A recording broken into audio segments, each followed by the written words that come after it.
unelmien täyttymys niin sanotusti, jos voi sanoa, että aina ruokailu lähellä sydäntä ja aina laittanut ruokaa ihan pikkupojasta lähtien. Jos formulakuskit ajaa niin mikroautoilla pikkupoikina, niin mä oon laittanut ruokaa.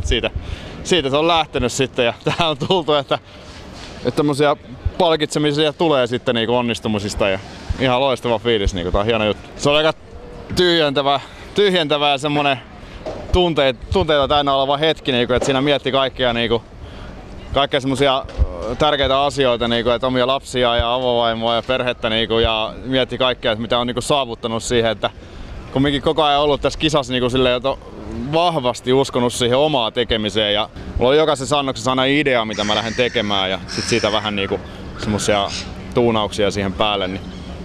Nyt oli pakko tehdä finaalissa se. Mietin hetken aikaa tuossa toisen karsinnan jälkeen, että mitä tekisi finaalissa, että lähtikö tekemään uutta settiä tai jotain, mutta mä epäonnistuin vähän Lahden karsinnassa ja mä halusin ottaa revanssin tästä, että mulla meni vähän ylitte lihan kypsyydet siellä ja mä en ollut tyytyväinen siihen, mä halusin paikata tilanteen, että mä tein sen nyt finaalissa. Että se tuli tossa 2 minuuttia ennen finaalin alkua, niin mä päätin, että mä teen sen nyt. Ja nyt mä onnistun siinä.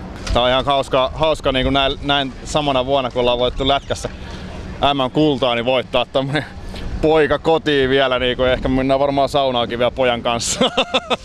No täytyy sanoa, että finaali oli varsin kovatasoinen ja tasainen, että hankalaa oli näitä panna järjestykseen, mutta kyllä sieltä se voittaja löytyi sitten loppupeleissä tosi yksimielisesti ja helposti, että hän oli vaan yksinkertaisesti niin hyvä. Joo, ihan samalla linjalla, että tosi hyvä meininki porukalla, vaikka sato vettä alkuarissa, niin ei hatanut yhtään ja jengi jaksoi bilettää loppuun asti ja sitten tämä voittaja oli ihan selkeä voittaja alusta loppuun, että vähän niin kuin katsottiin vielä finaalisarjassa, että josko siellä joku notkahdus tulisi, mutta ei, se oli ihan se paras annos osui vielä sinne finaaliin, että se oli suorastaan huikea.